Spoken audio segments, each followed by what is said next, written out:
कि एक तंज और कसा शौकत अली ने, उन्होंने कहा कि 111 नहीं 11 विधायक ही दे दो।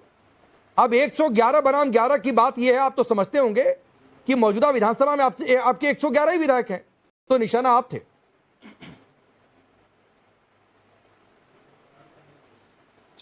हाँ राकेश जी, देखिए यहां पर दो चीजें हैं। पहली बात तो यह है कि अब पता नहीं ओवैसी साहब के यहाँ पे स्पोक्स पर्सन प्रवक्ता हैं कि नहीं हैं, आ रहे हैं। लेकिन पहली बात तो यह है कि मैं तो शौकत साहब से बोलूंगा कि तेलंगाना में उनके कितने विधायक हैं और टोटल वहां पर विधानसभा की स्ट्रेंथ कितनी है, उस पर भी जरा गौर करेंगे, फिर उत्तर प्रदेश की बात करेंगे। आपने एक बड़ी अच्छी बात कही अपने ओपनिंग स्टेटमेंट में। आपने कहा कि आग में घी डालने का काम करते हैं, और मैं आपकी इस बात से सहमत हूं राकेश जी कि इस तरह के जो भी बयान होते हैं वो आग में घी डालने का काम करते हैं। देखिए इन्होंने आग में घी डालने का काम कैसे किया। आपका इतना बड़ा शो है, इतना बड़ा चैनल है, अगर इन्होंने ये बयान नहीं दिया होता तो आज शायद राकेश पांडे जी के साथ हम लोग देश की जो बुनियादी जो जरूरतें हैं, जो बुनियादी इश्यूज हैं, शायद उस पर चर्चा कर रहे होते। मगर इन्होंने एक शगुफा छोड़ दिया और राकेश पांडे जी इस पर चर्चा करने लगे, और होनी भी चाहिए, बिल्कुल होनी चाहिए, मैं उस पर कोई वो नहीं कर रहा हूं। लेकिन आग में घी डालने का काम एक तरफ तो AIMIM के ये जो प्रदेश अध्यक्ष जी हैं इन्होंने किया, और दूसरी तरफ हमारे सीनियर हैं पूर्व DGP साहब। मैं तो हमेशा जब भी डिबेट में होता हूं तो ये बात कहता हूं कि जब ये जगते थे तो हम लोग आराम से सोते थे, and he is one of the best cop in the country. तो DGP सर, जैसा कि आपने बोला भी राकेश जी ने कि ये लोग आग में घी डालने का काम करते हैं, वैसे ही नीतीश राणे एक इनके भारतीय जनता पार्टी के कैबिनेट मिनिस्टर हैं जो कहते हैं मुसलमानों को कि वो हरा सांप हैं। तो मुझे लगता है कि ये भी आग में घी डालने का काम करते हैं। सतीश गौतम जी जो इनके सांसद हैं उत्तर प्रदेश में अलीगढ़ से, वो कहते हैं ये रमजान क्या होता है, हाँ। जो कि मुसलमानों के लिए इतना पाक महीना होता है, मैं नहीं जानता हूं। अब दो चीजें हैं, छोटी सी बात बस मैं कर दूं। जहां तक रही बात इनकाउंटर्स की, तो ये इकोनॉमिक टाइम्स की एक खबर है, मैं आपको वो अंग्रेजी में है, इसको आप अपने दर्शकों के लिए ट्रांसलेट कर दीजिएगा। थोड़ी सी पुरानी है, मुझे लगता है 2-3 साल पुरानी है, लेकिन सरकार तब आदरणीय योगी आदित्यनाथ जी की थी। इकोनॉमिक टाइम्स लिखता है nearly 37% of those killed in encounters by UP police in past 3 years are Muslims. अब ये इकोनॉमिक टाइम्स लिख रहा है, क्यों लिख रहा है, कैसे लिख रहा है, क्या लिख रहा है, क्या इसका बैकग्राउंड है, मुझे नहीं पता।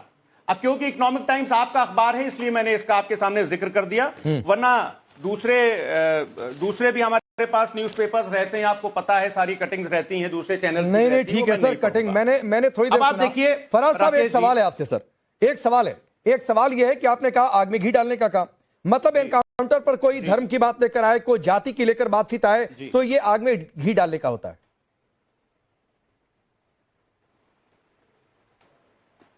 देखिए सबसे पहली बात तो यह है कि शौकत साहब ने जो बोला है ना, नहीं पहले ये बता दीजिए सर, शौकत साहब पर आएंगे। एनकाउंटर पर धर्म और जाति कोई लेकर आए तो क्या ये आग में घी डालने का काम होता है? आप फिर इसको दोहराना चाहेंगे?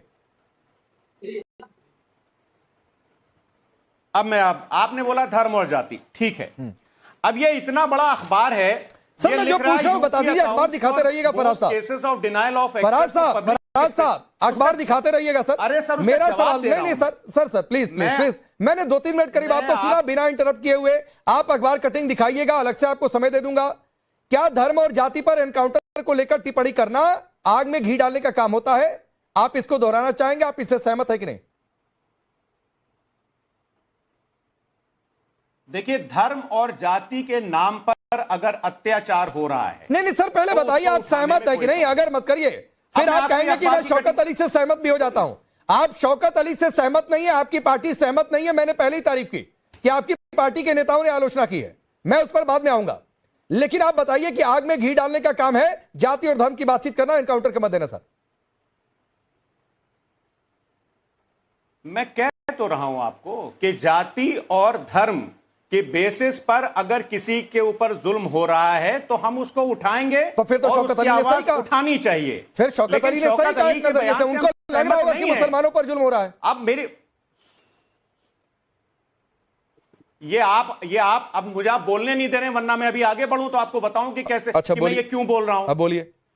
एनसीआरबी का डेटा ये कहता है कि एनसीआरबी का डेटा ये बोलता है, जो मैं आपको दिखाने की कोशिश कर रहा था, इसको पढ़िएगा। इसमें लिखा हुआ है, UP accounts for most cases of denial of access to public spaces to persons from schedule caste communities.